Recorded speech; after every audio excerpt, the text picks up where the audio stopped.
பொதுவாக ஜப்பானியர்கள் மீன் உணவை மிக விரும்பி சாப்பிடுவார்கள். அது ஜப்பான் நாட்டின் ஒரு தீவு. அந்த தீவு மக்களும் அப்படியே மீன் உணவை விரும்பி சாப்பிட படகை எடுத்துக்கொண்டு சில கிலோமீட்டர் தொலைவில் உள்ள கடற்பகுதிக்கு செல்வார்கள். அங்கிருந்து திரும்பி வர 2 நாட்களாகிவிடும். அந்த குறிப்பிட்ட இடத்தில் கிடைக்கும் மீன்கள் தான் மிக ருசியானதாக இருக்கும். ஆனால் மீன் பிடித்து கொண்டு வர 2 நாட்களாகி விடுவதால் அந்த மீனின் சுவை குறைந்துவிடும் என்று எண்ணி மீனவர்கள் கையோடு ஐஸ் கட்டிகளை கொண்டு சென்று அதில் பதப்படுத்தி கொண்டு வந்தார்கள். ஆனாலும் மக்களுக்கு திருப்தி இல்லை. ஃப்ரெஷ் மீனுக்கும் ஐஸ் கட்டிகளில் வைக்கப்பட்ட மீனுக்கும் சுவை வேறுபடுவதை உணர்ந்தார்கள்.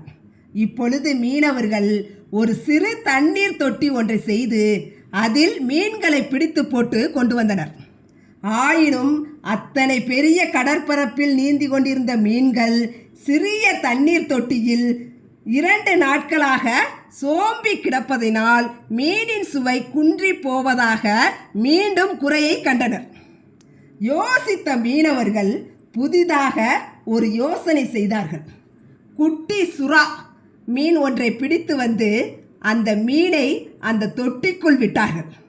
இந்த சுறாவிடமிருந்து தப்பிப்பதற்காக அந்த மீன்கள் எல்லாம் அந்த தொட்டிக்குள் ஓய்வின்றி வேக வேகமாக நீந்தி கொண்டிருந்தன. இப்பொழுது 2 நாட்கள் கழித்து வந்த அந்த மீன்கள் முன்பு இருப்பதை காட்டிலும் மிக சுவையானதாக இருந்தது. நாம் வாழ்கின்ற வாழ்க்கையும் அப்படித்தான்.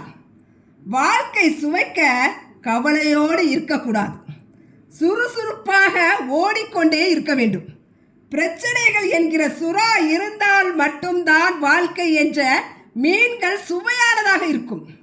பிரச்சனைகள் இல்லாவிட்டால் நாம் ஓட மாட்டோம், சோம்பேறித்தனமாகத்தான் கிடப்போம்.